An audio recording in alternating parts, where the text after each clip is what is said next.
Chapter 11. In the Coach and Horses. Now, in order to clearly understand what had happened in the inn, it is necessary to go back to the moment when Mr. Marvel first came into view of Mr. Huxter's window. At that precise moment, Mr. Cuss and Mr. Bunting were in the parlour. They were seriously investigating the strange occurrences of the morning, and were, with Mr. Hall's permission, making a thorough examination of the Invisible Man's belongings. Jaffers had partially recovered from his fall, and had gone home in charge of his sympathetic friends. The stranger's scattered garments had been removed by Mrs. Hall, and the room tidied up. And on the table, under the window where the stranger had been wont to work, Cuss had hit almost at once on 3 big books in manuscript, labelled Diary. "Diary," said Cuss, putting the 3 books on the table. "Now, at any rate, we shall learn something." The vicar stood with his hands on the table. "Diary," repeated Cuss, sitting down, putting 2 volumes to support the 3rd, and opening it. No name on the fly-leaf. Bother, cipher, and figures. The vicar came round to look over his shoulder. Cuss turned the pages over with a face suddenly disappointed. Oh, dear me, it's all cipher, Bunting." "There are no diagrams?" asked Mr. Bunting. "No illustrations throwing light?" "See for yourself," said Mr. Cuss. "Some of it's mathematical, and some of it's Russian, or some such language, to judge by the letters. And some of it's Greek. Now, the Greek I thought you—" "Of course," said Mr. Bunting, taking out and wiping his spectacles and feeling suddenly very uncomfortable, for he had no Greek left in his mind worth talking about. "Yes, the Greek, of course, may furnish a clue." "I'll find you a place. I'd rather glance through the volumes first," said Mr. Bunting, still wiping. "A general impression first, Cuss, and then, you know, we can go looking for clues." He coughed, put on his glasses, arranged them fastidiously, coughed again, and wished something would happen to avert the seemingly inevitable exposure. Then he took the volume Cuss handed him in a leisurely manner, and then something did happen. The door opened suddenly. Both gentlemen started violently, looked around, and were relieved to see a sporadically rosy face beneath a furry silk hat. "Tap?" asked the face, and stood staring. "No," said both gentlemen at once. "Over the other side, my man," said Mr. Bunting. "And please shut that door," said Mr. Cuss, irritably.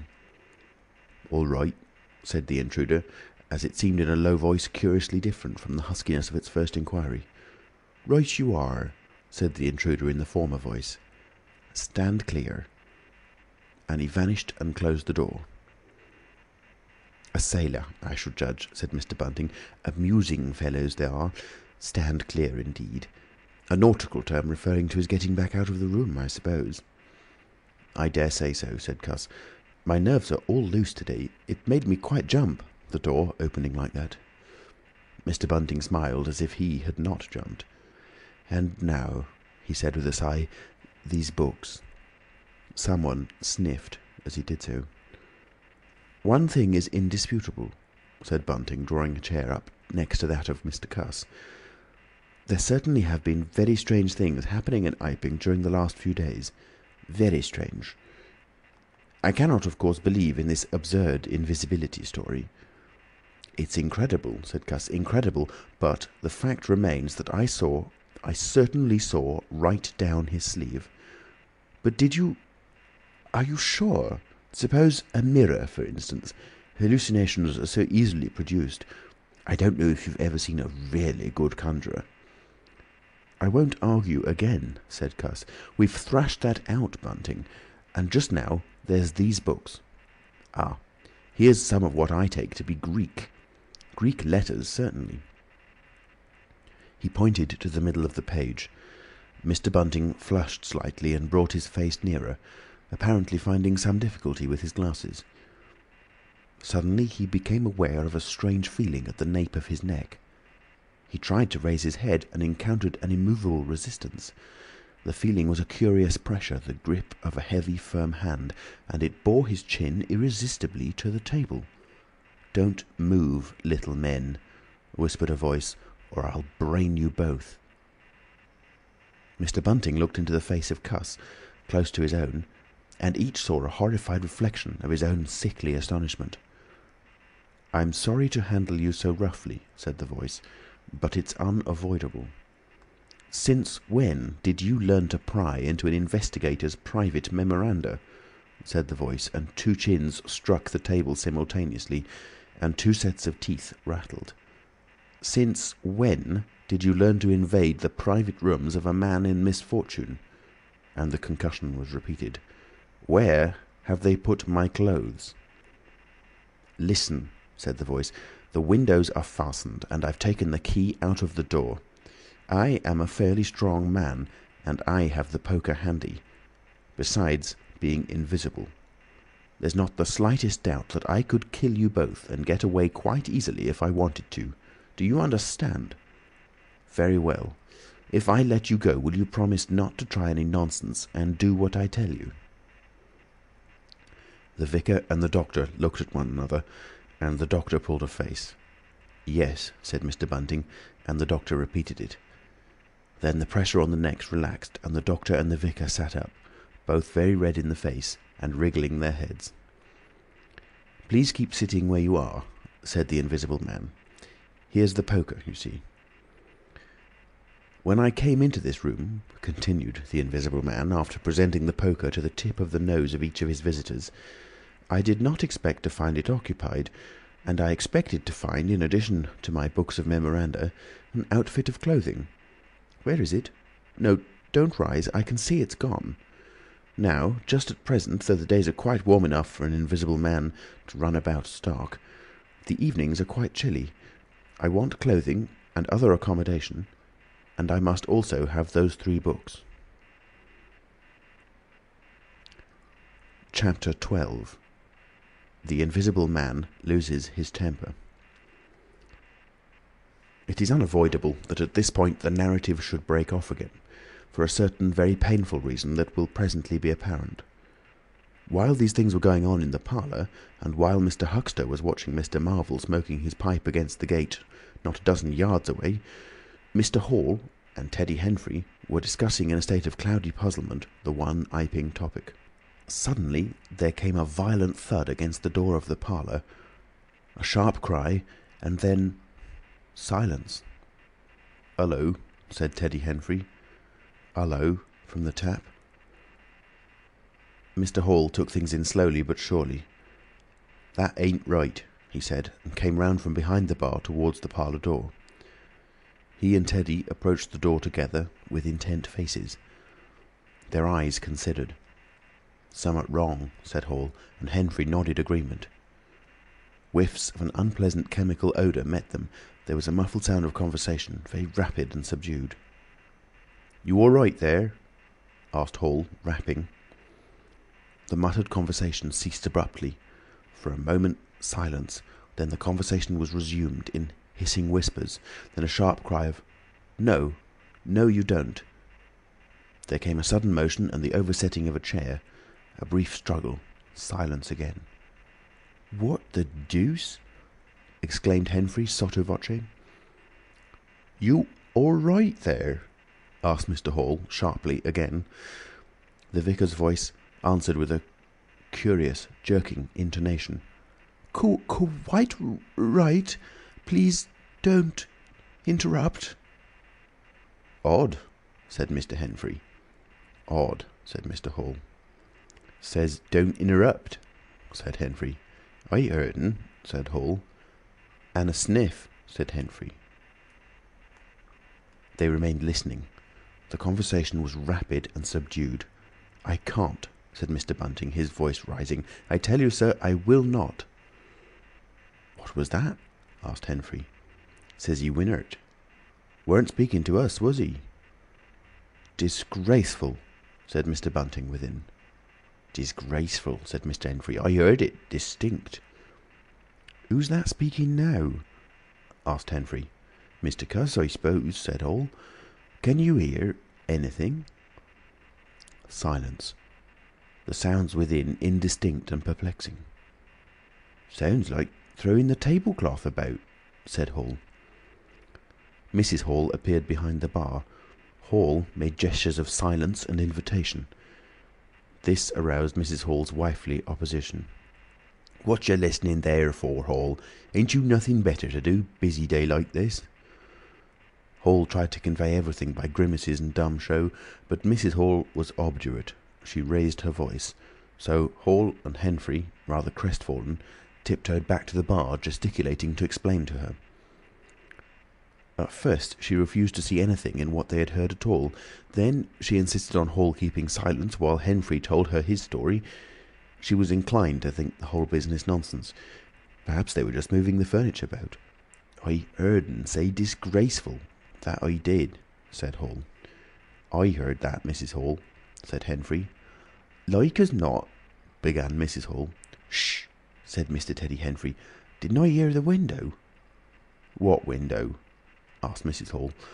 "Parlour window," said Henfrey. Everyone stood listening intently. Mrs. Hall's eyes, directed straight before her, saw without seeing the brilliant oblong of the inn door, the road white and vivid, and Huxter's shop front blistering in the June sun. Abruptly Huxter's door opened, and Huxter appeared, eyes staring with excitement, arms gesticulating. "Yap!" cried Hunter. "Stop thief!" and he ran obliquely across the oblong towards the yard gates and vanished. Simultaneously came a tumult from the parlour and a sound of windows being closed. Hall, Henfrey, and the human contents of the tap rushed out at once pell-mell into the street. They saw someone whisk around the corner towards the road, and Mr. Huxter executing a complicated leap in the air that ended on his face and shoulder. Down the street people were standing astonished or running towards them. Mr. Huxter was stunned. Henfrey stopped to discover this, but Hall and the two labourers from the tap rushed at once to the corner, shouting incoherent things, and saw Mr. Marvel vanishing by the corner of the church wall. They appeared to have jumped to the impossible conclusion that this was the Invisible Man suddenly become visible, and set off at once along the lane in pursuit.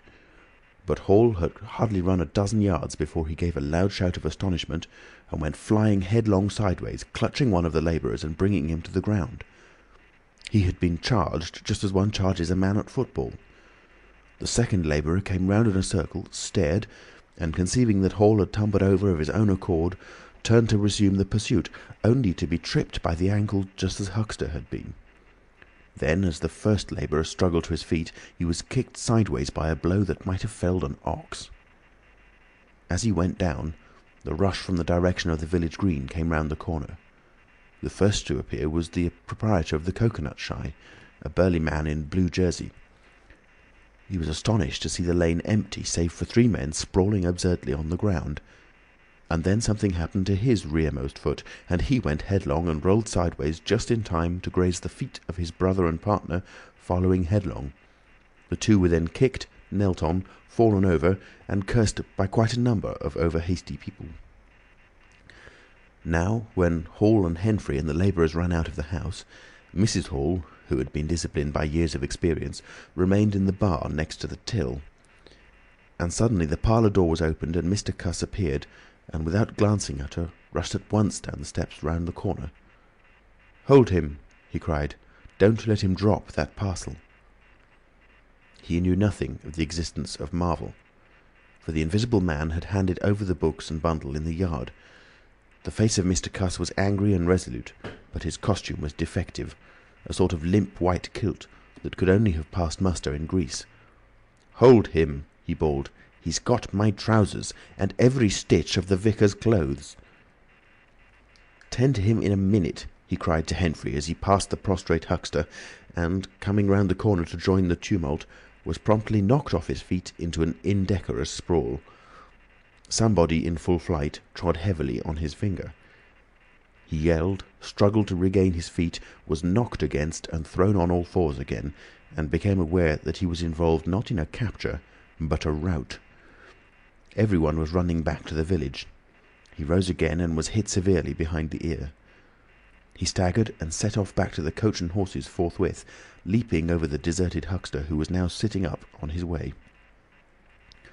Behind him, as he was halfway up the inn steps, he heard a sudden yell of rage, rising sharply out of the confusion of cries, and a sounding smack in someone's face.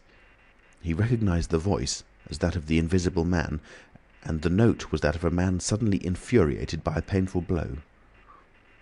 In another moment Mr. Cuss was back in the parlour. "He's coming back, Bunting," he said, rushing in. "Save yourself!" Mr. Bunting was standing in the window, engaged in an attempt to clothe himself in the hearthrug and a West Surrey Gazette. "Who's coming?" he said, so startled that his costume narrowly escaped disintegration. "Invisible Man," said Cuss, and rushed on to the window. "We'd better clear out from here. He's fighting mad. Mad!" In another moment he was out in the yard. "Good heavens!" said Mr. Bunting, hesitating between two horrible alternatives. He heard a frightful struggle in the passage of the inn, and his decision was made. He clambered out of the window, adjusted his costume hastily, and fled up the village as fast as his fat little legs would carry him. From the moment when the Invisible Man screamed with rage, and Mr. Bunting made his memorable flight up the village, it became impossible to give a consecutive account of affairs in Iping. Possibly the Invisible Man's original intention was simply to cover Marvel's retreat with the clothes and books, but his temper, at no time very good, seems to have gone completely at some chance blow, and forthwith he set to smiting and overthrowing for the mere satisfaction of hurting. You must figure the street full of running figures, of doors slamming and fights for hiding places. You must figure the tumult suddenly striking on the unstable equilibrium of old Fletcher's planks and two chairs with cataclysmic results. You must figure an appalled couple caught dismally in a swing. And then the whole tumultuous rush has passed, and the Iping street with its gourds and flags is deserted, save for the still raging Unseen, and littered with coconuts, overthrown canvas screens, and the scattered stock in trade of a sweetstuff stall. Everywhere there is a sound of closing shutters and shoving bolts, and the only visible humanity is an occasional flitting eye under a raised eyebrow in the corner of a window pane. The Invisible Man amused himself for a little while by breaking all the windows in the Coach and Horses, and then he thrust a street lamp through the parlour window of Mrs. Gribble. He, it must have been, who cut the telegraph wire to Adderdean just beyond Higgins' cottage on the Adderdean road, and, after that, as his peculiar qualities allowed, he passed out of human perceptions altogether, and he was neither heard, seen, nor felt in Iping any more. He vanished absolutely. But it was the best part of 2 hours before any human being ventured out again into the desolation of an Iping street.